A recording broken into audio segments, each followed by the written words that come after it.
श्री आदिशक्ती तुळजा भवानी. पुण्यश्लोक छत्रपती शिवाजीराजे, छत्रपती संभाजीराजे, स्वर्गीय लोकनेते राजाराम बापू यांच्या पवित्र स्मृतीस विनम्र अभिवादन करून या ठिकाणी उपस्थित असलेले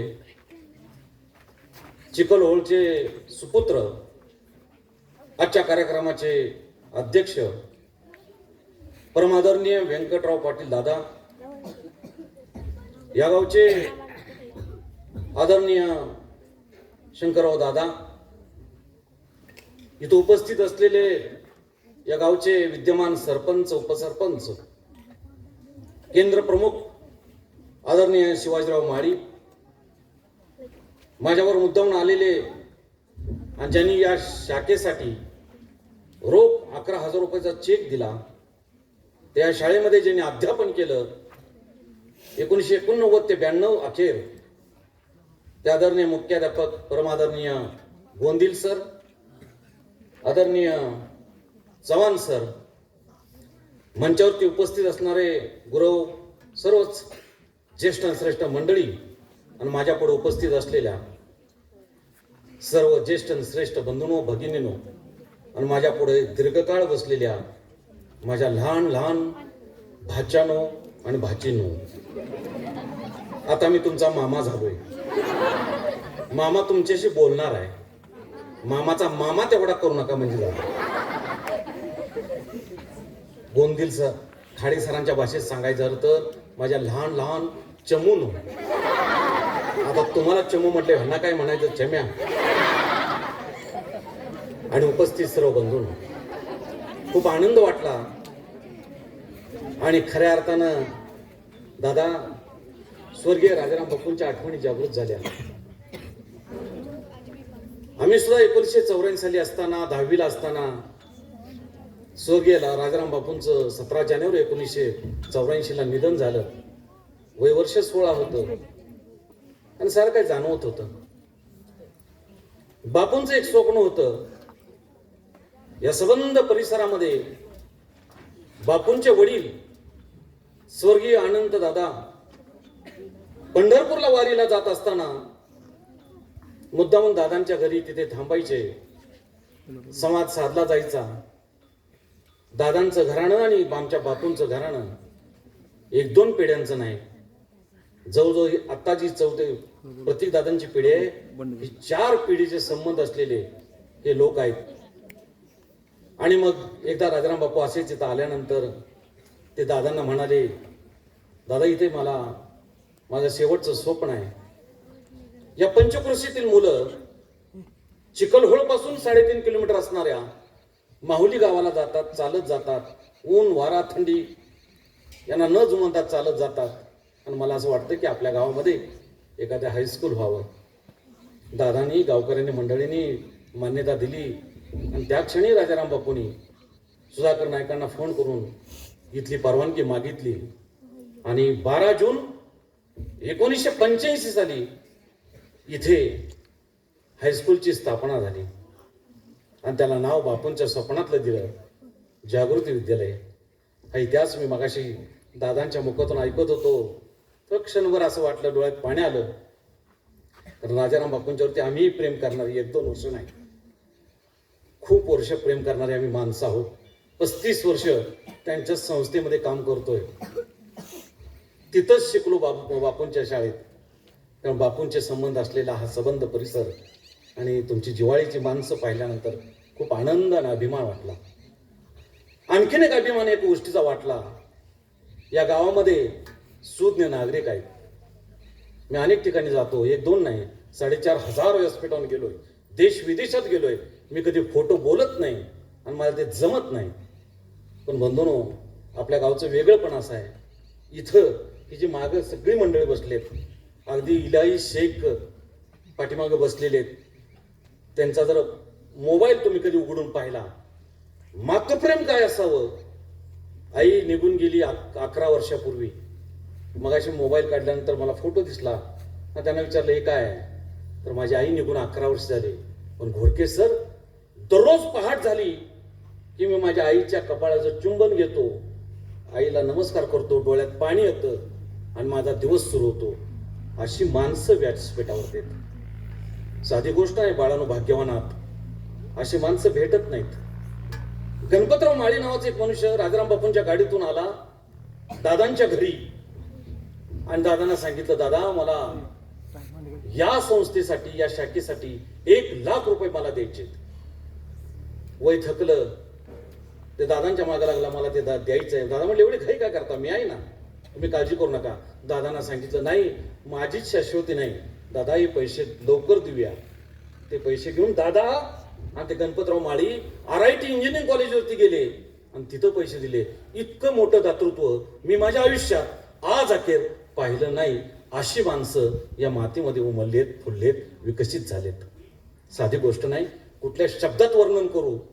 शिवचरित्रात तुम्हाला ठाऊक नसलेला दाखला देतो आणि मी माझ्या विषयाकडे वळणार आहे. मित्रो, या महाराष्ट्रामध्ये 361 किल्ले आहेत.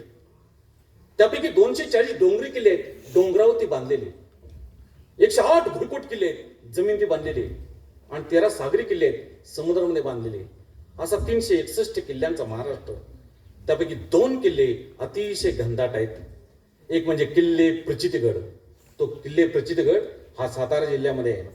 साताऱ्यापासून पश्चिमेला 40 किलोमीटर बामणोली नावाचं गाव आहे. तिथून कोयनेचं बॅकवॉटर आहे, शिवसागर तलाव. लॉन्चनं आपण गेलो 1-1.5 तास की गड पायथ्याला जाता येतं आणि सलग 2 तास तुम्ही चालत राहिला तर गडमाथ्याला जाता येतं.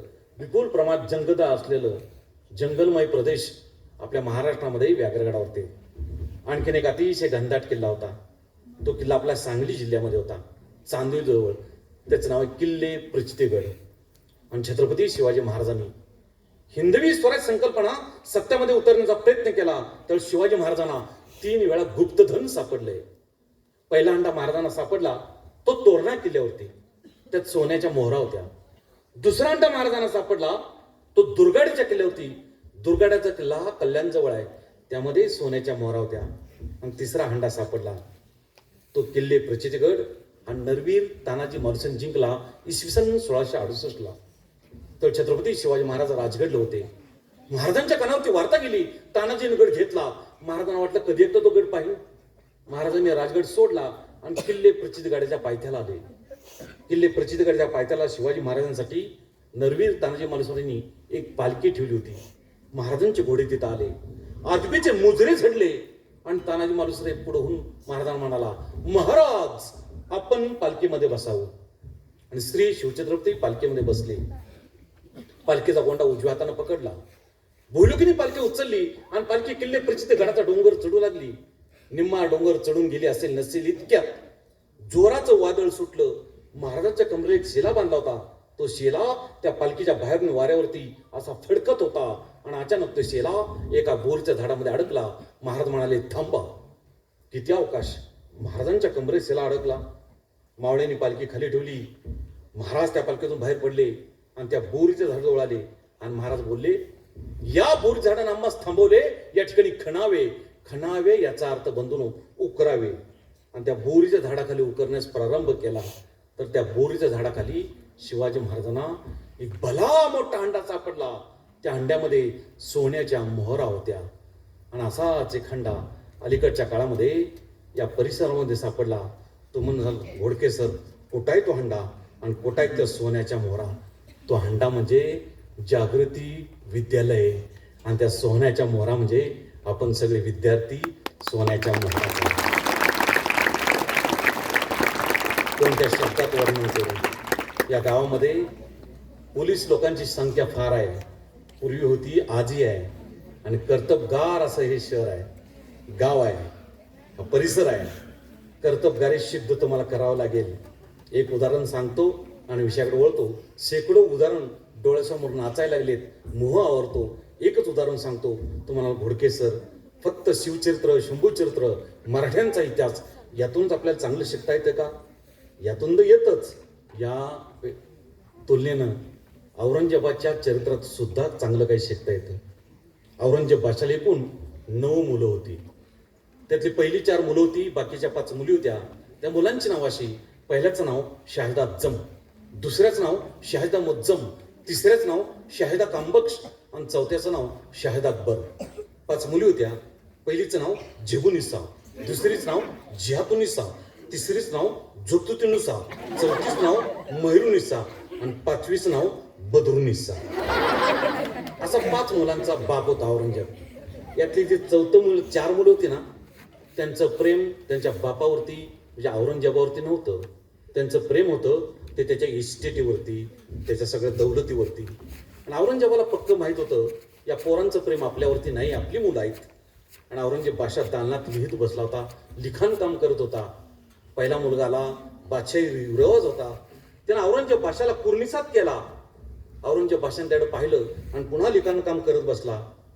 मुलगा अस्वस्थ झाला आणि त्या शहाजाद आजम विचारलं, अब्बाजान अब क्या लिख रहे हो, आपण काय लिहित आहात? त्यानं असं मुलाकडे पाहिलं आणि तो म्हणाला, बेटा मैं मेरा वसियत नामा लिख रहा हूं, मी माझं मृत्यूपत्र लिहितोय. मुलगा अस्वस्थ झाला, बाहेर गेला, अस्वस्थपणे फिरू लागला. त्याला असं वाटू लागलं, बाप मृत्यूपत्र लिहितोय, आमच्या नावावर काही इस्टेट करतोय का नाही कुणास ठाऊक. दुसरा मुलगा आला, त्यालाही बापानं तेच उत्तर दिलं. तोही अस्वस्थपणे येरा-झाऱ्या घालू लागला. तिसऱ्याला तेच उत्तर दिलं, चौथ्याला तेच उत्तर दिलं. आणि बापाच्या लक्षात आलं, या 4ही मुलांचं प्रेम आपल्यावरती नाही, आपल्या इस्टेटीवरती आहे. औरंगजेब बादशाह अतिशय बुद्धिमान होता. त्याने एकच वाक्य लिहिलं, उर्दू मिश्रित पर्शियन भाषेमध्ये, काळजात करून ठेवा. त्याने एक वाक्य लिहिलं, नान तह्यात दौलत ब करामत. याचा अर्थ असा आहे, नान हा शब्द पंजाबी आहे. धावत धावत धावत धावत पळत पळत पळत तो तुमच्या विट्याच्या धाब्यावरती आला. नान म्हणजे रोटी, तह्यात म्हणजे आयुष्यभर रोटी तुम्हाला आयुष्यभर मिळेल. दौलत व करामत म्हणजे सत्ता, संपत्ती, पदप्रतिष्ठा, मान सन्मान, ऐश्वर जर प्राप्त करायचं असेल तर तुम्हाला कर्तबगारी सिद्ध करावीच लागेल, असं वाक्य होतं. ते वाक्य लिहिलं आणि तो आतमध्ये गेला. पोरं पळत आली, कुणाच्या नावाने इस्टेट केली म्हणून पाहता तर हे वाक्य पाहिलं, कपाळावरती हात मारला आणि पोरं निघून गेले. मला सांगायचं एवढंच, बाळानो, तुम्हाला सुद्धा तुमची कर्तबगारी सिद्ध करायची आहे. विविध क्षेत्रामध्ये जाऊन, ज्यांना जे आवडीचं क्षेत्र आहे त्या क्षेत्रामध्ये जाऊन कर्तबगारी करायचं आहे. इंग्लिशमध्ये एक फार सुंदर सुभाषित आहे, success of your life depends upon the quality of your thoughts, but quality of your thoughts depends upon the people who are meet in our life. जीवनाचे यशस्वीपण हे आपल्या विचारावर लावून असतं. आणि तुमचे आमचे विचार आपण ज्या लोकांच्या सानिध्यात राहतो त्यावरती अवलंबून असतात. आणि तुम्ही फार भाग्यवान आहात, तुम्हाला सानिध्य लाभलंय अशा टीचर लोकांचं. एका बाजूला लोहार सर आहेत, दुसऱ्या बाजूला खाडे सर आहेत, तिसऱ्या बाजूला कुलकर्णी सर आहेत, पवार मॅडम आहेत, माळे आहेत, आमचे कुंभार सर आहेत, किती किती संदीप पाटील आहेत, किती नाव घेऊ. मगाशी जो अहवाल वाचत होतो ते वाचत होते आणि मी ऐकत होतो तर एक गोष्ट जाणवली, इथं संस्काराचे धडे दिले जातात. आणि खरं सांगू का खाडे सर, लोहार सर, तुमची माफी मागतो. आणि एक गोष्ट अशी जाणवली, मुळातच हे संस्कारक्षम मुलं आहेत म्हणून मी या मुलांचा प्रचार करणार आहे. उद्यापासून मी काय प्रचार करणार आहे तुमचा सांगू? मी असा प्रचार करणार आहे, मुलगी कोणत्या गावात द्यायची तर चिकलहोळमध्ये, मुलगी कुठल्या गावातनं करायची तर चिकलहोळ परिसरातनं. कारण तुमच्यावरती संस्कार आहेत. मला खूप बरं वाटलं, तुमचा मला अभिमान वाटला या निमित्तानं, या संस्काराचं. कारण विद्यार्थी मित्र, खूप बोजड बोलण्यात अर्थ नाही. एक गोष्ट लक्षात ठेवा, कर्तृत्ववान, शीलवान, धैर्यवान, संयमी, त्यागी, प्रकृतिशमनी, द्वेषमुक्त, व्यसनमुक्त, तंटामुक्त आणि संस्कारक्षम या 10 मूल्यांची पिढी घडायची असेल तर आपण अशा शिक्षकांच्या हाताखाली, अशा पालकवर्गांच्या मार्गदर्शनाखाली सातत्यानं काम केलं पाहिजे. आणि तुम्हाला एक संदेश शेवटी देणार आहे, पण तो संभाजी महाराजांचं चरित्र सांगायचं आहे म्हणून आधी देतो. माझ्या बाळांनो, तुमच्यासाठी, दादानो, भारत का सच्चा बेटा बनो, आणि दीदीनो तुमच्यासाठी भारत की सच्ची बेटी बनो. जास्त काही बोलत नाही. जो विषय मला दिलाय तो खूप मोठा विषय आहे. 2-2 तासाची किमान 7 व्याख्यानं द्यावी लागतील. त्यावेळेला छत्रपती संभाजी महाराजांचं 9.25 वर्षाचं जे जीवन कालखंड आहे कर्तबगारीचा, तो तुमच्यापुढे उलगडून ठेवता येईल तितका वेळ नाही. पण शेवटचा भाग जो तुम्हाला ठाऊक नाही आणि असं बंद परिसरामध्ये घडला तो मी तारीख वार तिथीनुसार फक्त भाषा शिवाजी महाराजांच्या मुखातली असेल. ती भाषा इथली नाही आहे, 350 वर्षापूर्वीची आहे. ती भाषा जितकी सोपी करून सांगता येईल तेवढा सांगण्याचा प्रयत्न करणार आहे आणि तो इतिहास मी आपल्यापुढे ठेवणार आहे. 3 अक्षर आहेत, सी वा जी. एका अक्षरामध्ये रामायण साठवले, दुसऱ्या अक्षरामध्ये महाभारत साठवले आणि तिसऱ्या अक्षरामध्ये शिवभारत साठवले. शिवभारत म्हणजे शिवचरित्र आणि शिवचरित्र म्हणजे राष्ट्रनिष्ठेची, राष्ट्रीय चरित्रेची, राष्ट्रप्रेमाची पवित्र अशी गाथा आहे. आणि त्या गाथेतील तुम्हाला ठाऊक नसलेलं संभाजी महाराजांची काही माहिती आहे ती उलगडून ठेवणार आहे. मग तो म्हणाल घोडके सर 350 वर्ष होऊन गेली शिवाजी राजांना आणि त्यांचं चरित्र आजही आपण का सांगतो, आपण का ऐकतो? सहज छत्रपती शिवाजी महाराज म्हटलं की आपल्या मुखातून आपसूक जय असा आवाज बाहेर पडतो. का? शिवाजी महाराजांचा एक गुण होता ना, तो विलक्षण गुण होता आणि तो घेण्यासारखा आहे आणि बाळांनो तुम्ही तो पाळण्यासारखा आहे. तो गुण म्हणजे शिवाजी महाराज चारित्र्य संपन्न होते. त्यांचं नॅशनल कॅरेक्टर होतं, राष्ट्रीय चरित्र होतं, विलक्षण होतं. त्याला जगाच्या इतिहासात तोड नाही. औरंगजेब बादशाह क्रमांक 1चा शिवाजी महाराजांचा शत्रू आहे. तो शिवाजी महाराजांची स्तुती करतोय, आपल्या मुलांना सांगतोय अरे चारित्र्य कसं असावं तर ते शिवाजी महाराजांसारखं असावं. तो काय सांगतो हे फक्त चौघांना माहित आहे. कोण होते ते चौघेजण? तर ते औरंगजेब बादशाहचे इतिहासकार होते. एकाचं नाव होतं मोहम्मद हसीम काफी खान, दुसऱ्याचं नाव होतं साकी मुस्तैद खान, तिसऱ्याचं नाव होतं भीमसेन सक्सेना आणि चौथ्याचं नाव होतं ईश्वरदास नागर. या चौघांनी त्यावेळी औरंगजेब बादशाह जे बोललाय ते लिहून ठेवलंय पर्शियन भाषेमध्ये, उर्दू मिश्रित आहे. तुम्हाला काय कळते का? उत्तर हिंदुस्थानी भाषा आहे. ते तुम्हाला सांगतो, आपल्या मुलांना सांगतो, औरंगजेब बादशाह सांगतो. ते असे शब्द आहेत, त्यात उत्तर हिंदुस्थानी भाषा पण आहे, हिंदी आहे, पर्शियन आहे, उर्दू शब्द आहेत. नक्की कळेल शिवाजी महाराजांचं चारित्र्य कसं होतं. तो 4 मुलांना सांगतो, मोहम्मद हसन, शाहजादा आजम, शाहिदा मोज्जम, शाहिदा कांबक्ष आणि शाहिदा अकबरला. औरंगजेब बादशाह म्हणतो दरबार भरलेला आहे, 4 मुलं बाजूला उभारलेले आहेत, वेगवेगळे नामांकित सरदार खाली मान घालून उभे आहेत. औरंगजेब बादशाह येतो आणि आपल्या मुलांना सांगतो, ये सब फिजूल है शहजादे, चंगेज और तैमूर के खून ने कभी शिकस्त नहीं देखी, लेकिन कंधार से तंजौर तक सारा हिंदुस्तान मुगल सल्तनत में शामिल करने का ख्वाब देखने वाले मां बदौलत आज ये क्या देख रहे हैं? हमारे आंखों के सामने सिवा अपनी सल्तनत की तामील कर चुका है. हमारे लाखों को फौजबंद सूबेदार को शिकस्त देकर खदेड़ दिया उसने.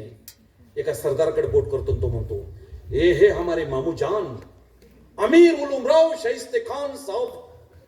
सबसे शर्मनाक बात तो ये शाहजादे, इनके लाल माल पर छापा मारकर सिवा ने इनके छक्के छुड़ा दिए. ये तो तकदीर के सिकंदर निकले कि जान बच गई, सिर्फ 3 उंगलियां खूनी पड़ी इन्हें. इस सूरत के खूबसूरत सूबेदार इनायत खान बहादुर जब सिवा सूरत आया तो दुम दबाकर भाग गए. जब सिफोलात खान इनके तो हथेली पर मिठाई रखकर सिवा आगरे के कैद खाने से फरार हो गया. हमारे सारे मंसूबों को खाक में मिला दिया इस फुलात खान ने. एक कारतलब खान, ये रसूल बेग रोजबानी, ये रणमस्त खान, ये बूंदी नरेश भाऊ चिंकाड़ा, ये खान जान बहादुर खान कोकलताश, ये शाहबुद्दीन फिरोज जंग, ये जाफर खान, ये दिलेर खान, तमाम सारे राजपूत, बुंदेल, तुर्क, ईरानी, हफ्सी, अफगान, मुगल फौजबंद सरदार जिन्हें सिवा ने शिकस्त दी. आखिर क्यों? क्यों सिवा को फतह हासिल होती है? हमारे तरह हाथी घोड़ा खजाना उनके पास नहीं, फिर भी सिवा को फतह हासिल होती है.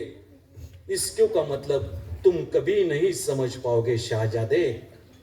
औरत, शराब, नाच गाने, मौज मस्ती, इश्क और मोहब्बत में गिरफ्तार तुम जैसे लोग सिवा को कभी नहीं समझ पाओगे. सिवा ने अपने मजबूत किले बनाए, अपनी फौज असबाब बढ़ाए उससे भी कई ज्यादा मजबूत जमीर के लोग तैयार किए। हमने उन्हें कई बार लाखों का जागीर का लालच दिया, लेकिन उस जाबाज मराठों ने उस पर थूक दिया। आज हम दुनिया की हर चीज कर सकते, लेकिन सेवा के गुरु खुकार खदबले उन्हें बिकने नहीं दिया। वे बिकते नहीं, वे रुकते नहीं, वे थकते नहीं और वे झुकते भी नहीं। शिवा खाग है, चालाक है, दगाबाज है, नामकूल है, मक्कार है, मगरूर है, हाँ है, लेकिन उसका चाल चलन आज भी दूध की तरह साफ और सूरज की तरह चमकदार है। शिवा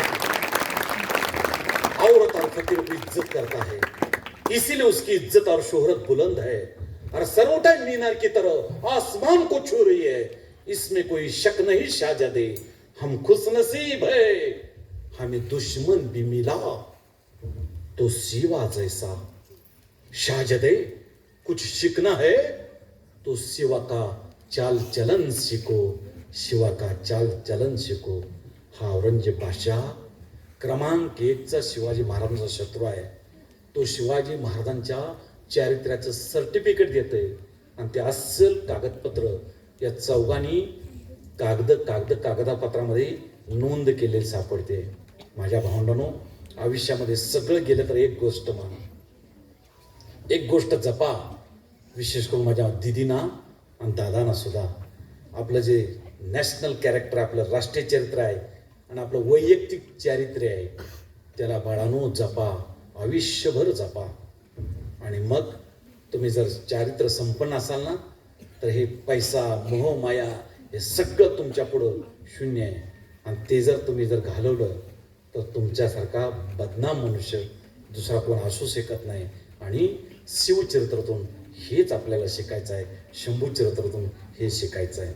मग तुम्हाला घोडके सर, असं काय संभाजी महाराजांचं वैशिष्ट्य आहे? शिवाजी महाराजांचं लेकरू आहे, अवघं 2.25 वर्षाचं आहे, तर त्यांच्या मातोश्रींचं सकल सौभाग्य संपन्न थोरल्या राजकार सईबाईंचं निधन झालंय। ती तारीख आहे 5 सप्टेंबर 1659। आईविना वाढलेले संभाजीराजे आहेत।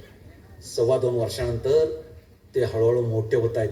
धाराव गाडे नावाची एक घरंदाज घराण्यातली माऊली त्यांची दूध आई बनते आणि संभाजीराजे हळूहळू मोठे होत आहेत। मोठे झाल्यानंतर पहिला प्रसंग त्यांच्या आयुष्यात घडला। त्यांना आग्र्याला पाठवण्यात ज्यावेळेला शिवाजी महाराज गेले आणि संभाजी महाराज गेले, तर शिवाजी महाराजांचं वय 36 वर्षांचं आहे आणि संभाजी महाराजांचं वय 9 वर्षाचं आहे। 9 + 36 म्हणून आमचे लोक म्हणतात, इतिहास संशोधक, शेरा सव्वा शेर, पिता पुत्र। आणि त्यावेळेला 12 मे 1666 औरंगजेबाचा दरबार, आणि त्या दरबारामध्ये शिवाजी महाराजांचा अपमान करण्यात आला आणि शिवाजी महाराज कैदेत पडले। किती दिवस कैदेत पडले असतील? बरोबर 84 दिवस। आणि 17 ऑगस्ट 1666 महाराज तिथून सुटले आणि बरोबर 25व्या दिवशी महाराज राजगडला पोहोचले। त्यावेळेस संभाजीराजांना मथुरेमध्ये काशीपंतांची मेहणे होते, मोरपंत पेंगणांची मेहणे होते, काशीपंत तिथं ठेवण्यात आलं। आणि 9 वर्ष संभाजीराजांच्या पुढं संस्कार झाले, ते विद्या अभ्यासाचे संस्कार झाले।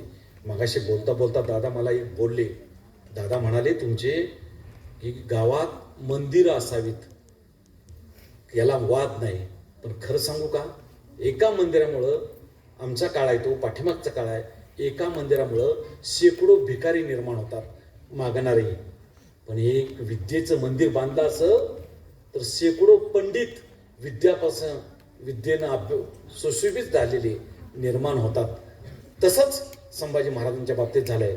आणि संभाजी महाराजांनी पहिला ग्रंथ वयाच्या 16व्या वर्षी लिहिलाय, बुधभूषणम नावाचा संस्कृत मधला। आणखीन 3 ग्रंथ लिहिलेत, नकशिक, नायिका भेद आणि 7 शतक, 4 ग्रंथ लिहिलेले। मराठ्यांच्या इतिहासातले एकमेव छत्रपती आहेत ज्यांनी 4 ग्रंथ लिहिलेत।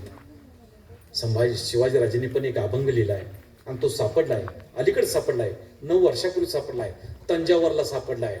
श्रीमंत आबाजीराजे भोसलेंच्या सरस्वती महलमध्ये सापडलाय, फार सुंदर आहे। त्या अभंगात शिवाजीराजे लिहितात, मनुष्य जन्म गेल्या बारे, काय करशील बारे, शिवराजे सांगे जना, म्या तो सोडिल्या वासना, मनुष्य जन्म एकदाच आहे. माणसा नीट वाग, सरळ वाग, वासना सोड याचा अर्थ मोहमाया याचा त्याग कर. एक ओळीचा अभंग शिवाजी महाराजांनी लिहिला आहे आणि त्यांच्या लेकरांनी 4 ग्रंथ लिहिलेत. 35 वर्षाच्या कालखंडात शिवाजीराजांनी 289 लढाई केल्या आणि दुर्दैवानं 32 लढाईमध्ये शिवाजी महाराजांना माघार घ्यावी लागली. त्यांच्या लेकरानं संभाजीराजांनी 9.25 वर्षाच्या कालखंडात 128 लढाई केल्यात. एकाही लढाईत पराभव नाही. नुसता पराक्रम नव्हता, शौर्य होतं, धाडस होतं. शिवाजी महाराजांची राजमुद्रा तुम्हाला ठाऊक आहे, संस्कृत मध्ये लिहिले अष्टपुणे त्याशे प्रतिपछंद्र लेखेव वर्धिष्णुर विश्वंदिता सहसुनो शिवशाच्या मुद्रा भद्राय राजते. प्रतिपदीच्या कलेप्रमाणे शहाजीपुत्र शिवाजी राज्य वाढत जाऊ. चंद्रकलेप्रमाणे थोडक्यात अर्थ संभाजीराजांची राजमुद्रा अभ्यासण्याजोगी आहे. पिंपळ पाणी आहे, पिंपळाचं पान आहे तसं 16 बुरुज आहे त्याच्यावरती. संस्कृत मध्ये ते असे श्री शिवशंभो मुद्रा भद्राय दिवडीवर असते यद्गंसेविने लेखा वर्तते कश्योनुपरी. शिवाजी पुत्र संभाजीराजांची राजमुद्रा सूर्याप्रमाणे प्रकाशमान होत आहे. ही राजमुद्रा धारण करणार राजाच काय, या राजमुद्रा अक्षर सुद्धा कोणावरही साम्राज्य प्राप्त करू शकतील एवढा मोठा अर्थ होता. तो म्हणाला एवढं मोठे संभाजी महाराज 128 लढाई केल्या, एकाही लढ्यात पराभव नाही झाला. एक प्रसंग असा आहे, वेळेअभावी नाही सांगू शकत. किल्ले रामसेज किल्ला हा नाशिकच्या उत्तरेला दिंडोरी तालुक्यामध्ये 11 मैलावरती आहे. छोटेखानी किल्ले आहे. तो मराठ्यांच्या ताब्यात आहे. 400 मराठ्यांची फौज या किल्ल्यात आहे. औरंगजेब बादशाह आला, तो औरंगाबाद शहरामध्ये आला. औरंगाबाद शहर म्हणजे सध्याचं छत्रपती संभाजीनगर तिथं आलाय. आल्या तर भव्य शामियाना पेरलाय आणि त्या शामियानामध्ये वेगवेगळे सरदार नामांकित वेगळ्या रांगातून उभा आहेत. पहिली रांग आहे 5000 सरदारांची, दुसरी रांग आहे 7000 सरदारांची, तिसरी रांग आहे 10,000 सरदारांची. आणि दरबारात औरंगजेब बादशाह आला नव्हता. इतक्यात कानातेचा पडदा हल्ला आणि औरंगजेब बादशाह दरबारात प्रवेशला. गुजरबदारानं पाहिलं आणि गुजरबतुलीत त्यानं मोठ्यानं अलकाप दिला. तो मोठ्यानं म्हणाला, होशियार हिंदुस्तान आलमगीर, आफ्ताब हिंदुस्तान, महताब मुगल सल्तनत, रोशन इस्लाम, जिल्ले सुभानी, अबुल मुजफ्फरउद्दीन, गाजी बादशाह आलमगीर दरबार में पेश होने जा रहे हैं. तो आला. तो त्याच्या हातात उजव्या हातात जपमाळ होती. जपमाळीचे मणी ओढत परमेश्वराचं नामस्मरण करत होता. तो तख्तावरती विराजमान झाला. त्यानं जपमाळ तख्तामध्ये फेकली. त्यानं हुक्म केला, शहाबुद्दीन फिरोज जंग तुम आओ. दूर एक सरदार, त्याचं नाव होतं शहाबुद्दीन फिरोज जंग. त्याचा काळजा ठोका चुकला. तो भीत औरंगजेब बादशाह पुढे आला. बार पुरनिसाद करत तो म्हणाला, आलमगीर आपके सामने बंदा खड़ा है. औरंगजेब बादशाहकडे पाहिलं आणि औरंगजेब बादशाह म्हणाला, शहाबुद्दीन तुम जाओ, ये जो रामसेज का किला है ना, ये किला लेके आओ. आणि औरंगजेब बादशाहने त्याजवळ 20,000ची फौज दिली आणि 20,000ची फौज घेऊन शहाबुद्दीन फिरोज जंग दिन करत रामसेजच्या किल्ल्याच्या रोखान निघाला. खूप तपशील देत नाही. ही लढाई 2 तासाची आहे, 2 मिनिटांमध्ये संपवतो. पुढचा विषय मोठा आहे. या 400 मराठ्यांनी गनिमी कवच्या पद्धतीनं या 20,000 मोंगली फौजेचा दारुण पराभव केला. आणि ती वार्ता जेवढाला औरंगाबाद शहरामध्ये औरंगजेब बादशाहस कळाली तर तो ताडशका तख्ता उठला. त्यानं आपला खिमोश, त्याला पगडी म्हणतात, ती पगडी हातात घेतली आणि दन दिसून जमीन टाकली आणि त्याने शपथ घेतली, जब तक मैं कापर शिवा का बच्चा शंभू को न पकड़ लू तब तक मैं खिमोश नहीं पहुंचूंगा. ती तारीख होती 30 जुलै इसवी सन 1682. आणि खरंच दिदीनो दादानो, जोपर्यंत संभाजी राजांना औरंगजेब बादशाहनं जिवंत पकडलं नाही तोपर्यंत आपल्या डोक्याला खिमोश, ती पगडी परिधान नाही केली. किती वर्ष घातली नसेल, 6 वर्ष 6 महिने 28 दिवस औरंगजेब बादशाह आपल्या डोक्याला खिमोश, ती पगडी घातली नाही. असा औरंगजेब बादशाह त्याने शपथ घेतली होती आणि त्याने युद्ध नीतीतली शेवटची चाल खेळली. त्याने काही पत्र लिहायला सुरुवात केली. तो म्हणाला, कोणास, हे साल आहे इसवी सन 1688ला. तर तो म्हणाल कोणास, तर मराठी मुलकातील आपल्या लोकांना. पहिलं पत्र औरंगजेब बादशाहने लिहिलं कराड जवळच्या मसूरच्या सुलतानजीना. ते पत्र नव्हतं, ते जबरदस्त फरमान होतं. ते फरमान सुलतानजींच्या हाती पडलं, त्याने उलगडलं, वाचलं तर औरंगजेब बादशाहनं त्यामध्ये लिहिलं होतं, मशहूर उल नाम सुल्तान जी संभाजी भोसला की बिको बुनियाद खत्म करने के लिए मां बदौलत ने शहीद सिपह सलार खान अलीशान बहादुर मकरफ खान को नामजद किया है. मां बदौलत तुमको हुक्म फरमाते कि तुम काफर संभा को छोड़कर शाही मुलाजिद में दाखिल हो जाओ. अगर तुम शाही मुलाजिद में दाखिल हुए तो मां बदौलत तुम्हें मालामाल कर देंगे, जागीर बख्शेंगे. अगर तुम उस बागी संभा का साथ दोगे तो तुमको भी नेस्त नाबूद होना पड़ेगा. तुम्हारे बच्चों की, जनाने की और तुम्हारे भी धज्जियां उड़ा दी जाएगी. याद रहे माबुदुल हुक्म तामील जल्द से जल्द की जाए. आज ते फरमान होतं आणि त्या फरमानात वाक्य असं होतं, जर तुम्ही आम्हाला नाही सामील झाला तर आम्ही तुम्हाला तुमच्या बायका मुलासह तोफेच्या तोंडी बांधू आणि त्यांच्या चिंधड्या उडवू. औरंगजेबाचं फरमान सुलतानजींना मिळालं. त्यांनी संभाजीराजांचा पक्ष सोडला, औरंगजेबाला जाऊन सामील झाले. दुसरं फरमान आलं मसवडच्या नागोजीवरून राजांचा पक्ष सोडला, औरंगजेबाला जाऊन सामील झाले. तिसरं फरमान आलं कारीगावच्या शिवाजी जेदेने राजांचा पक्ष सोडला, औरंगजेबाला जाऊन सामील झाले. असे किती लोक महाराष्ट्रातील संभाजीराजांना सोडून औरंगजेबाला जाऊन सामील झाले असतील म्हणाल. मी एक यादी केली आहे आणि संशोधनही केले. 68 लोक संभाजीराजांना सोडून औरंगजेबाला जाऊन सामील झालेत. हा इतकंच काय, संभाजीराजांचा सक्का चुलत भाऊ अर्जुनजी राजे भोसले सुद्धा राजांना सोडून औरंगजेबाला जाऊन सामील झालाय. हा इतकंच काय, संभाजीराजांचा सक्का मेवणा संभाजीराजांच्या बहिणीचं नाव होतं अंबिकाबाई ताई साहेबांची मालक अचुलीजी राजे सुद्धा राजांना सोडून औरंगजेबाला जाऊन सामील झालेत. हा इतकंच काय, संभाजीराजांचा आणखीन एक मेवणा संभाजीराजांच्या धर्मपत्नीचं नाव आहे येसुबाई राणी सरकारांचा भाऊ पिलाजी श्रीक्याचा मुलगा गणोजी सुद्धा औरंगजेबाला जाऊन सामील झालाय. औरंगजेब बादशाह त्यानं कुर्निसात केला. तो म्हणाला, आलमगीर अगर मैंने आपके सामने शंभू को पेश किया तो आप मुझे क्या दोगे. औरंगजेब बादशाह तख्तान जवळ पाहिला. औरंगजेब बादशाह म्हणाला, गणोजी तुम जो मांगोगे वही मैं तुझे दे दूंगा. तर गणोजी म्हणाला, आलमगीर मुझे सिर्फ मेरा सिरकान दे दो. सिरकान म्हणजे दिदीनो दादानो सिरक्यांचा प्रदेश. आजची गावं सांगतो, देवरुख संगमेश्वर तो प्रदेश. औरंगजेब बादशाह म्हणाला, दे दिया. आणि औरंगजेब बादशाह अत्यंत शूर सरदार, त्याचं नाव मकरफ खान, त्याचा मुलगा इखलास खान, शेख मिरान, शेख अब्दुल्ला आणि गणू शिरक्याजवळ 5000 पटांची फौज दिली. आणि ती फौज औरंगाबाद शहरातून दिन करत संभाजीराजांना पकडण्यासाठी कोल्हापूरच्या दिशेने निघाली. तर छत्रपती संभाजीराजे संगमेश्वरामध्ये होते. सरदेशांच्या वाड्यामध्ये बसून न्यायनिवाडा चालू होता. 2 सख्खे भाऊ वतनासाठी भांडत होते. एकाचं नाव होतं अरसोजी यादव आणि दुसऱ्याचं नाव होतं गिरज यादव. आणि ते वतन लांबचं नाही बरं, ते वतन आपल्या कराडचं होतं. अरसोजी यादव म्हणायचे कराड माझं, गिरजू यादव म्हणायचा कराड माझं. सख्या भावांचा तो वाद तंटा होता. संभाजीराजांच्या दरबारात होता. ते दोघे उभारले होते. संभाजीराजे सदरते बसले होते. राजेने अरसू यादव ऐकून घेण्यास प्रारंभ केला. इतक्यात संभाजीराजांच्या कानावर आणखीन एक वार्ता आली. गणू शिरका फितूर झाला आणि त्यानं कोल्हापूर गाठलं. कोल्हापूर ते संगमेश्वर बरोबर 90 मैलाचं अंतर. आजही 90 मैलाचं अंतर आहे. मध्ये फक्त आंबा घाट. ह्या अंतर कापायला त्यावेळेला 335 वर्षापूर्वी 6 दिवस लागायचे. निबिड अरण्य त्या प्रदेशामध्ये होतं. राजाने ठरलं इथला न्यायनिवाडा 2 दिवसामध्ये संपवायचं. आपण रायगडला जायचं. शत्रूची चाल कळवून राजांनी आंबा घाटामध्ये मराठी हेरांचं जाळं पसरलं. पुन्हा न्यायनिवाडा सुरू केला.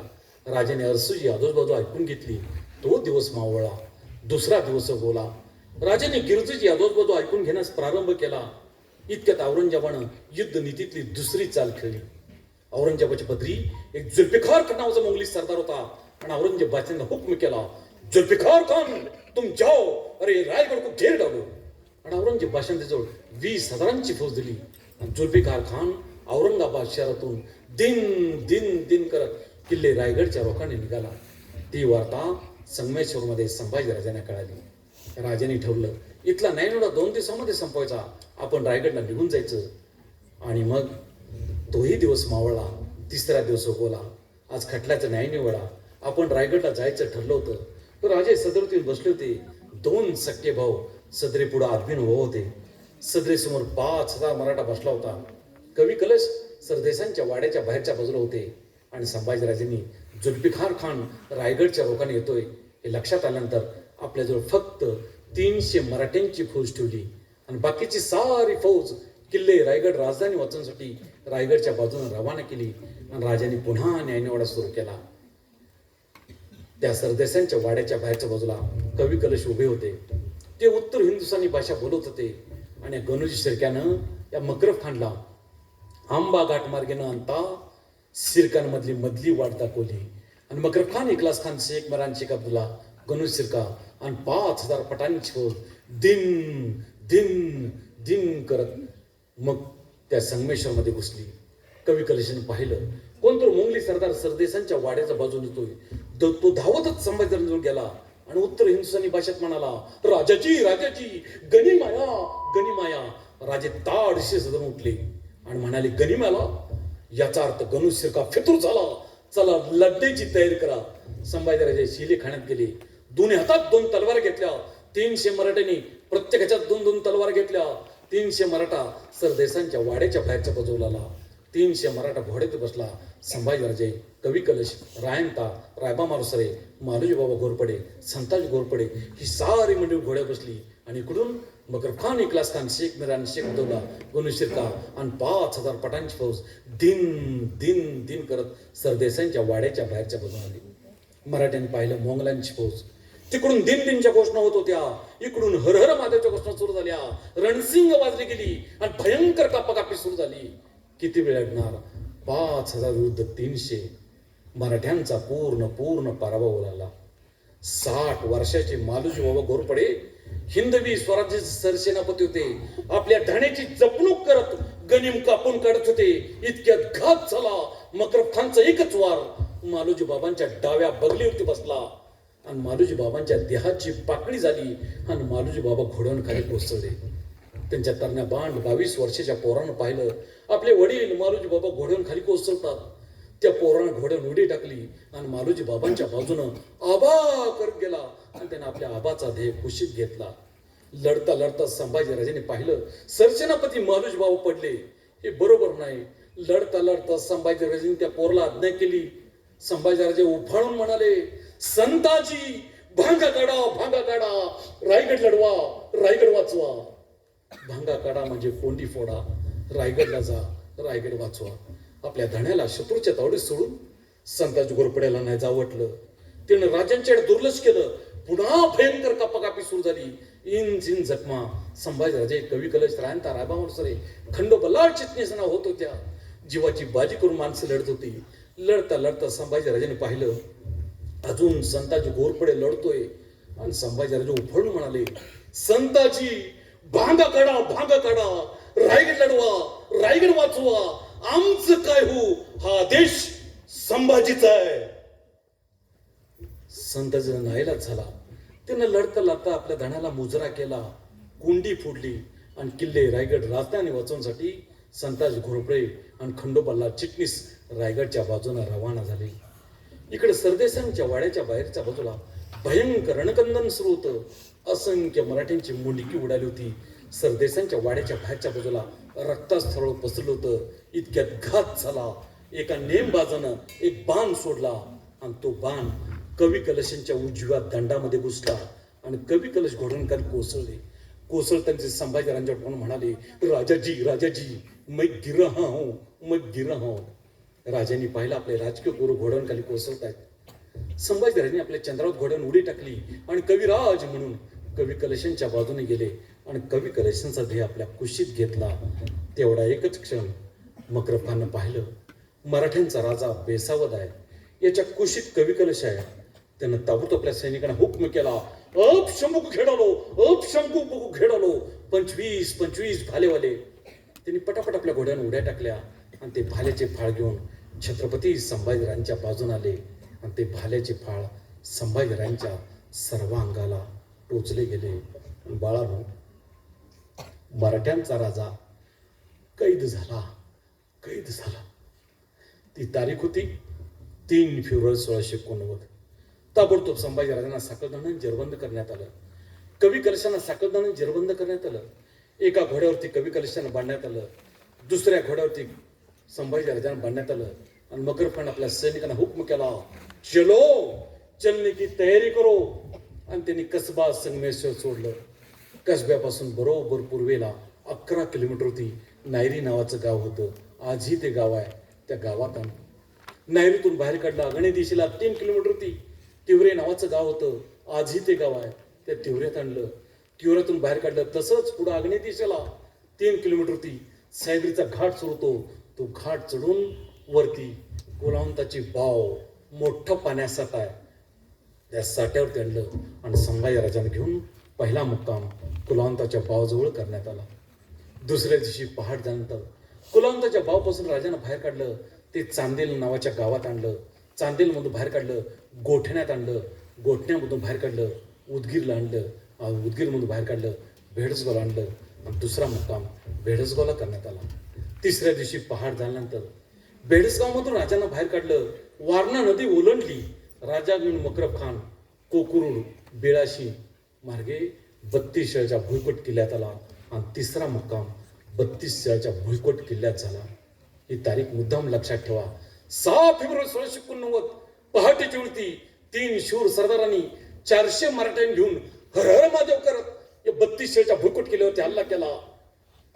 मकरब खान, इखलास खान, शेख मेहरान, शेख अब्दुल्ला, गोनेश्वर का आणि 5000 पठाणांची फौज सावध होती. त्यांनी मराठ्यांचा हल्ला परतावून लावला. मराठ्यांचा पूर्ण पराभव झाला. संभाजीराजांना सोडवण्याचा एकमेव प्रयत्न संपूर्ण महाराष्ट्रामध्ये केला गेला. कुठे केला बाळानो? तो तुमच्या 32 शिराळाला केला. ज्या 3 शूर सरदारांनी केला त्यांची नावं अशी आहेत. एकाचं नाव आप्पाशास्त्री दीक्षित, आजही त्यांचं समाधी स्थळ आहे 32 शिराळामध्ये. दुसऱ्याचं नाव जोत्याजी केसरकर, आजही त्यांचं समाधी स्थळ पन्हाळगडच्या दक्षिणेला 8 मैलावरती पुन्हाळ नावाचं गाव आहे, त्या पुन्हाळमध्ये आहे. आणि तिसऱ्याचं नाव आहे तुळाजी देशमुख, आजही त्यांचं समाधी स्थळ कोकरूडच्या वड्याच्या काठाला आहे. या 3 शूर सरदारांनी 400 मराठ्यांना घेऊन संभाजीराजांना सोडवण्याचा प्रयत्न केला.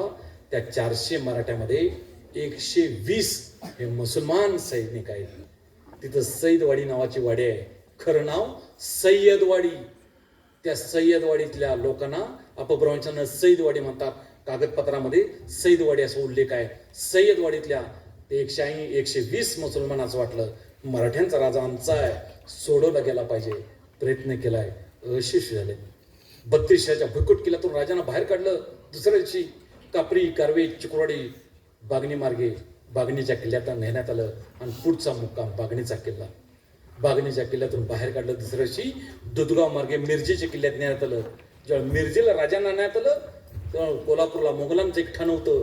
त्या ठाण्याला वार्ता कोण झाली की संभाजीला जीवन पकडलाय. कोल्हापूर मोंगली ठाण्याहून अकलूज मुक्कामी वार्ता कोण झाली की संभाजीला जीवन पकडलाय. औरंगजेबाने अकलूजचा तळ उठवला. तो दौंड जवळ असणाऱ्या बहादूरगडावर त्याला इकडे मिरजेच्या किल्ल्यातून राजांना बाहेर काढलं. ते आणलं ते 1.25 लाख आष्टा. आष्टातून बाहेर काढलं ते आणलं ते वाळवा. वाळव्यातून बाहेर काढलं ते आणलं ते उरणातून बाहेर काढलं ते आणलं ते नेरल्यातून बाहेर काढलं ते आणलं ते तांबवे जर कृष्णा नदी ओलांडली. आणि पुढचं एक गाव तारीख ही शिवाजी नावाच्या औरंगजेबाची बकर आहे. त्या बकरीत मला ते नाव सापडलं 28 वर्षापूर्वी. ते गावाचं नाव आहे खुबी. आणि पुढचा मुक्काम कराड. 8 फेब्रुवारी 1689 कराडच्या भुईकोट किल्ल्यात राजांना डांबून ठेवण्यात आलं होतं. दुसऱ्या दिवशी पहाट झाल्यानंतर कराडच्या भुईकोट किल्ल्यातून राजांना बाहेर काढलं. शामगावच्या घाटातून राजाचं कोरलं. राजाच्या कोरल्यानंतर पुसेसावडी, वडूज, धैवडी, फलटण, बारामती असं करत करत बहादूरगडच्या छावणीत नेण्यात आलं. दूर 7 मैलावरती संभाजीराजांना थांबवण्यात आलं आणि औरंगजेबाचे 2 हुकम सुटले. पहिला हुकम सुटला संभा को तख्ता कुल्हा पाणाव. संभाजीराजांना तख्ता कुल्हा घाला. तख्ता कुल्हा याचा अर्थ दादानो इराणमध्ये घालतात तो गुन्हेगारांचा वेश. विदुषी की अंगरका, विदुषी की पायजमा, उंच लाकडी टोपी, त्याला गोंडा लावलेली, राजांची राजवस्त्र आणलेली, त्यांना तख्ता कोल्हा घालण्यात आला. कवी कलशांना तख्ता कोल्हा घालण्यात आला आणि तख्तावर औरंगजेबाचा दुसरा हुकूम सुटला, संभा की ढिंड निकालो. साखळदंड स्थितीमध्ये एका उंटावरती संभाजीराजांना उलट बांधण्यात आलं, दुसऱ्या उंटावरती कवी कलशांना उलट बांधण्यात आलं आणि 7 मैल छावणीच्या परिसरामध्ये पुढे ढोल ताशे करणे वाजत होते आणि या मराठी राज्याची धिंड काढण्यात आली. 7 लाखाची औरंगजेबाची फौज कुतूहल राजाकडे पाहत होती. हा असतो मराठ्यांचा राजा, ज्यानं 9.25 वर्षामध्ये एक छोटा किल्ला सुद्धा जिंकू दिला नाही. हा असतो महापराक्रमी शिवपुत्र. छावणीतील लहान लहान मुलं राजांना दगड मारत होते. कोण सरदार जाता जाता भाल्यानं टोचत होते. घोर घोर विटंबकरात ते धिंड औरंगजेबाच्या दरबारात आणण्यात आली. आलमगीर औरंगजेब बादशाह आपल्या तख्तावरती विराजमान झाला होता. त्याच्या उजव्या हातात जपमाळ होती. जपमाळेची मणी ओढत तो तोंडानं परमेश्वराचं नामस्मरण करत होता. इतक्यात त्यानं पाहिलं, संभाजीराजांना साखळदंड जेरबंद करून उभा करण्यात आलं होतं. बाजूला कवी कलशांना उभा करण्यात आलं होतं. जपमाळेची मणी ओढता ओढता एका ठिकाणी थांबला.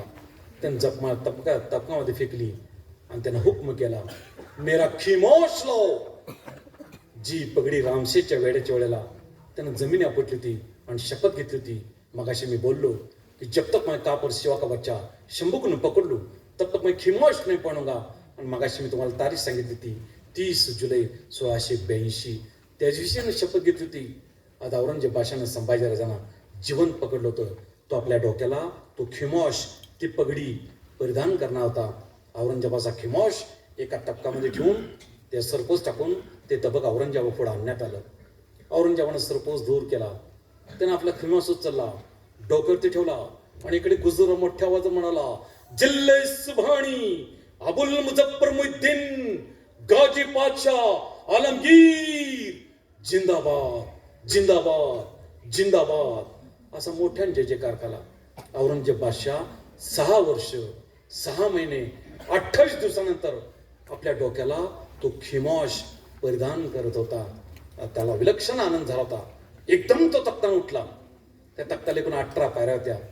ज्या ठिकाणी संभाजीराजांना साखळदंड जेरबंद करण्यात उभं केलं होतं, बाजूला कवी कलशांना करण्यात आलं होतं. औरंगजेब बादशाह संभाजीराजांजवळ आला. औरंगजेब बादशाह राजांच्याकडे पाहू लागला. राजे औरंगजेबाकडे पाहू लागले आणि औरंगजेबाला काय वाटलं कोणास ठाऊक. औरंगजेब बादशाहनं संभाजीराजांच्या पायाजवळ आपले गुडघे टेकले आणि परमेश्वरला करुणा दाखवू लागला. तो म्हणला, परमेश्वर हो, तुझ्यामुळेच हा कापर शिवाचा बच्चा संभा माझ्या हाती जिवंत सापडला. ते कवी कलशाने पाहिलं, संभाजीराजाने पाहिलं, आलमगीर औरंगजेब बादशाह आपल्या पायाजवळ झुकलाय. त्याही स्थितीत संभाजीराजाने कवी कलशाने पाहिलं आणि संभाजीराज म्हणाले, कवीजी इस बात तो कुछ बयान करो, याच्यावरती काहीतरी काव्य करा. तो जातिवंत कवी होता. तो म्हणला, जी धणी. आणि त्याही स्थितीत कवी कलशाने उर्दू मिश्रित पर्शियन भाषेमध्ये एक काव्य केलं. कवी कलश म्हणतायत, यावन रावण की सभा संभू बंद बदरंग लहुलसत संग्रसम खूप चढरण रंग जो रवी छवी लचती खद्योत होतो बदरंग त्यो तूच तेज निखारे तक्क तेज औरंग. त्याचा अर्थ असा आहे, रावणाच्या सभेत जसं हनुमंताला उपस्थित करण्यात आलं होतं, हे राजन तुला औरंगजेबाच्या दरबारात उपस्थित करण्यात आलंय. ज्याप्रमाणे सूर्याचा प्रकाश पाहताच काजव्याचा प्रकाश नाही होतो, तसे राजन तुझं रूप पाहून औरंगजेबाने आपल्या तख्ताचा त्याग केलाय आणि तो तुझ्या पायात झुकलाय, असा त्याचा मराठीत अर्थ होता. इकडे औरंगजेब बादशाह संभाजीराजांच्या पायात झुकलाय आणि कवी कलश म्हणाले, यावन रावण की सभा संभू बंद बदरंग लहुलसत संग्रसम खूप खोल रणरंग. ते लब्ज आलमगीरास माहित होते. तो ताड सुटला. ते सर्वांग लट लट लट लट कापत होतं. त्याने एक तुच्छ नजर कवी कलशाकडे टाकली. तख्ताच्या 18 पायऱ्या चढून तो तख्तावरती विराजमान झाला आणि त्यानं कवी कलशाकडे पण हुक्म केला, इस कब्जी की जबान काट डालो. या कवी कलशाची जीभ छाटून टाका. हुक्म सुटला. छावणीच्या बाहेर जला हातात सांडशाली कटारी घेऊन कवी कलशांच्या बाजूने आले. एका कवी कलशानं एका जलदानं कवी कलशांचं तोंड उघडलं. घट्ट सांडशीमध्ये कवी कलशाची जीभ पकडली, किंचित उचलली. दुसऱ्या जल्लादानं कटारीचा एकच वार केला. रक्ताचा धबधबा तोंड बाहेर पडू लागला. सारा अंगर का माखला गेला. कवी कलशांची जीभ खालती थाळीमध्ये तळमळत होती. नव्हे, आपल्या धण्याच्या चरणी कवण अर्पण करत होती. यवन रावण की सभा संभ बंद रंग लहुल सचिंदर सम खूप खेळ रणरण या राजांनी पाहिलं. राजांच्या डोळ्यात आसरू आले. त्या स्थितीत कवी कलशांनी राजांच्या पाहिलं. त्यांनी हात हलवला. त्यांना जणू सांगायचं होतं पण सांगू शकत नव्हते. तोंडामध्ये जीभ नव्हती. त्यांना जणू सांगायचं होतं, नाही राजन, नाही राजन, आप मत रोइये. राजाची कवी रोते नाही, राजाची कवी रोते नाही. ती तारीख होती 15 फेब्रुवारी 1690. औरंगजेब बादशाहने तो दरबार बरखास्त केला. पुन्हा 2 दिवसांत दरबार भरला. पुन्हाही सकलदन जेरबंद केले. 2 कैदी औरंगजेबाच्या पुढे उपस्थित करण्यात आले. कवी कलशांच्या तोंडामध्ये जीभ नव्हती. औरंगजेब बादशाह संभाजीराजांकडे एकटक पाहत होता. त्याला काय वाटलं कोणास ठाऊक. त्यानं 2 प्रश्न संभाजीराजांना विचारले. पहिला प्रश्न विचारला, क्यों शंभू राजे, हमें बताओ, हमारे सल्तनत के खिलाफ किसने बगावत की, उन सरदारों के नाम बताओ. काय शंभूराज, आम्हाला हे सांग, आमच्यावरती बंडखोरी कोणी केली त्या सरदारांची नावं सांग. दुसरा प्रश्न केला, क्यों शंभू राजे, हमें बताओ, तुम्हारे खजाने किस किले पे, उन किले के नाम बताओ. काय शंभूराज, आम्हाला हे सांग, तुझे खजाने म्हणजे धनदौलत पैसा अडका कोणत्या किल्ल्यावरती आहेत, त्या किल्ल्यांची नावं सांग. राजाने ताठ मानेनं इन्कार केला. राजांना थोडंसं डिवचा म्हणून या धर्मड औरंगजेब बादशाहने तिसरा प्रश्न केला. औरंगजेब बादशाह म्हणाला, क्यों शंभू राजे, इस्लाम अपनाओगे. या धर्मराची तळपाची मस्तल गेली. राजे उफळून म्हणाले, नहीं कापर, चाहे तो मेरी जान ले लो, लेकिन मैं मेरा धर्म नहीं छोडूंगा, मैं मेरा धर्म नहीं छोडूंगा. औरंगजेबाच्या दरबारात संभाजीराजा औरंगजेबाला काफर म्हणाले. तो शब्द त्या दरबार नव्हता. इकडे औरंगजेबात जना नव्हता, इकडे मौला मौली म्हणली होती. तिकडून स्पष्ट आवाज आले, आमीन आमीन आमीन, अल्लाहू अकबर अल्लाहू अकबर. औरंगजेब बादशाह ताडशे आपला तख्ता उठला आणि त्याने संभाजीराजांकडे हुकम केला, इसका पर संभा की जबान काट डालो. संभाजीराजांची जीभ छाटून टाका. हुकम सुटला. छावणीच्या बाहेर जल्लाद हातात सांडशांनी कट्यार घेऊन संभाजीराजांच्या बाजून आले.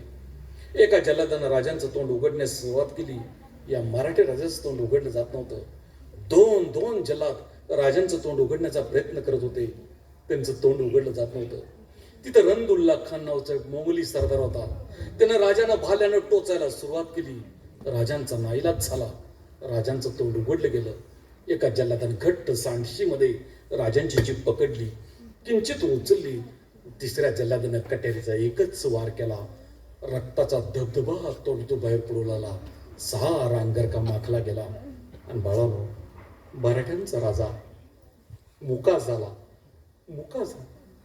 ती तारीख होती 17 फेब्रुवारी 1690. औरंगजेब बादशाहने तो दरबार बरखास्त केला. पुन्हा 2 दिवसांत दरबार भरला. पुन्हा सकलदन जेरबंद केले. 2 कैदी औरंगजेबाच्या पुढे उपस्थित करण्यात आले.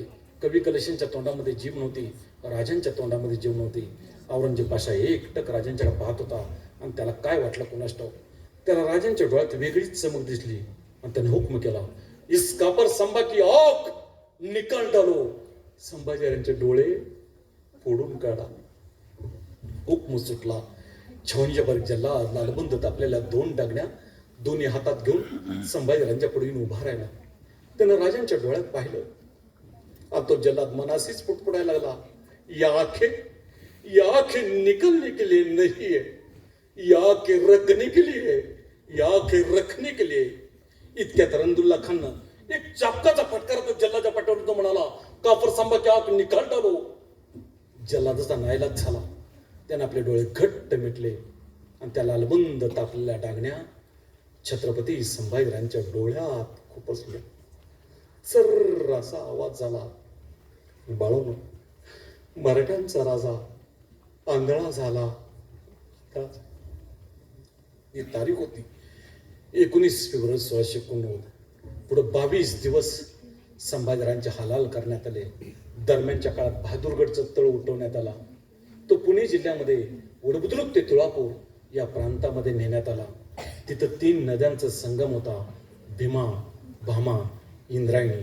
आणि औरंगजेब बादशाहनं संभाजीराजांचा हत्येचा दिवस निश्चित केला, फाल्गुन वद्य अमावस्या 11 मार्च 1689. औरंगजेब बादशाहनं मुद्दाम फाल्गुन वद्य अमावस्या निवडली, कारण फाल्गुन वद्य अमावस्या संपली दुसऱ्या दिवशी वर्षप्रतिपदा.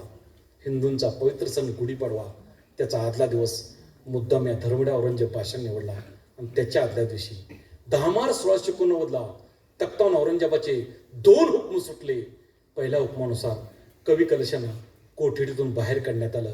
त्यांना भीमा भामा इंद्रा नदीच्या पात्रावर नेण्यात आलं आणि कवी कलशांचा शिरच्छेद करण्यात आला. आणि तख्तावरून औरंगजेबाचा दुसरा हुकम सुटला, संभाकी खल उद्देट डालो, संभाजीरावांची कातडी छिनून काढा. 10 मार्च 1689 दिवस रात्र जिल्ह्यात मंडळी संभाजीराजांना छिनत होते. ते ज्यांना छिनत होते ते कुठे हलत नव्हती. जी मंडळी संभाजीराजांना छिनत होती ती लट लट लट कापत होती. ताठ मानेनं मराठ्यांचा राजा मृत्यूला सामोरा जात होता. 10 मार्च 1689 दिवस आणि रात्र जल्लादांनी संभाजीराजांना पूर्णपणे छिनून काढलं. ज्या ठिकाणी सकदंड होत्या अशा जागा फक्त चमड्याच्या राहिल्या. शेंदूर फासल्यावर मराठ्यांचा राजा दिसू लागला आणि तो काळा कुट्ट दिवस गोला. फाल्गुन वद्य अमावस्या 11 मार्च 1689 सूर्य डोक्यावरती आला होता. आलमगीर औरंगजेब बादशाह नमाज पडून संभाजीरावांच्या कोठडीजवळ आला. त्या कोठडीच्या बाहेर 4 जल्लाद मंडळी उपस्थित होती आणि औरंगजेब बादशाहने हुकम केला, काफर संभा को बाहेर निकालो. ते 4 जल्लाद मंडळी संभाजीरावांच्या कोठडीमध्ये गेले. राजांच्या साखळदंडानं घट्ट पकडलं आणि राजांना ओढत आणून औरंगजेबापुढे उपस्थित करण्यात आलं लालबुंद मांसाचा गोळा. ज्या ठिकाणी साखळदंड होत्या अशा जागा फक्त काळ्या निळ्या पडल्या होत्या. आज आकाशामध्ये गिधडांनी घारीनी गर्दी केली होती. त्या गिधडांना त्या घारीना राजांचं मिष्टान म्हणून भोजन मिळणार होतं. औरंगजेबाची दुतर्फा लाखोंची फौज उभी होती.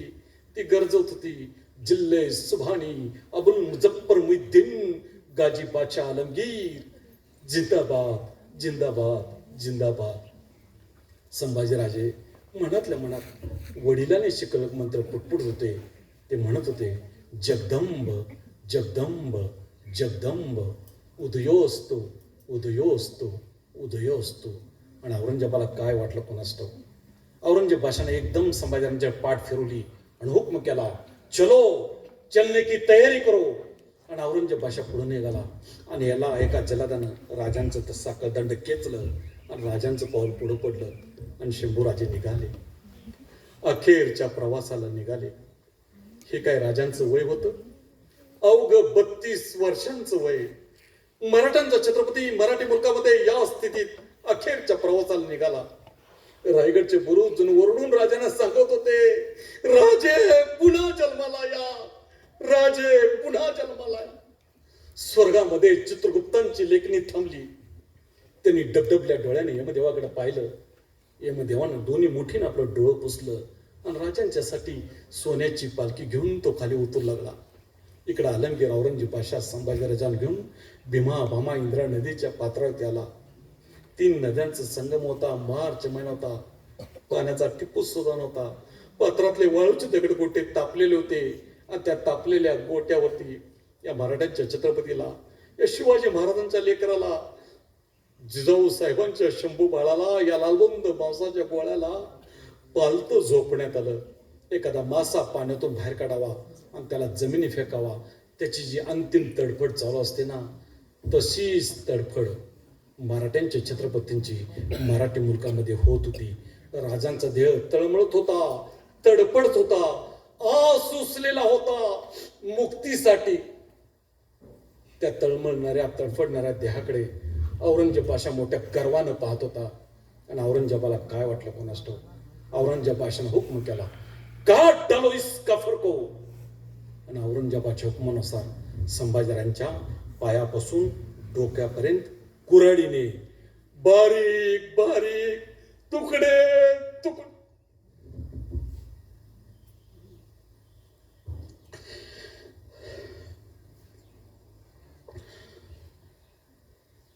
ज्या इंद्रांच्या काठी बसून ज्ञानेश्वरांनी ज्ञानेश्वरी लिहिली, ज्या इंद्रांच्या काठी बसून तुकोबारायने तुकोबा गाथा सांगितली, त्याच इंद्रांच्या काठी छत्रपती संभाजीरावांच्या रक्तातून एक इतिहास लिहिला गेला, एक इतिहास लिहिला गेला. देश धर्म पर मिटने वाला शेर शिवा का छवा था, महापराक्रमी परम प्रतापी एक ही शंभू राजा था. तेजपुंज तेजस्वी आंखें निकल गई पर झुका नहीं, दृष्टि गई पर राष्ट्रंत का दिव्य सपना तो मिटा नहीं। दोनों पैर कटे शंभू के, देह मार्ग से हटा नहीं, हाथ कटे तो क्या हुआ, सत्कर्म कभी छूटा नहीं। जीवा कटी खून बहाया, धर्म का सौदा किया नहीं। शिवाजी का ही बेटा था वो, गलत राह पर चला नहीं। वर्ष 335 बीत गए वह शंभू के बलिदान को, कौन जीता कौन हारा पूछ ले संसार को। कोटि कोटि कंठों में अब तेरी जय जयकार है, अमर शंभू तो अमर हो गया, तेरी जय जयकार है। मातृभूमि के चरण कमल पर जीवन पुष्प चढ़ाया था, है दूजा दुनिया में कोई जैसा शंभू राजा था। किती सांगू किती बोलू, शब्दच संपले आणि वेळही संपला. धन्यवाद.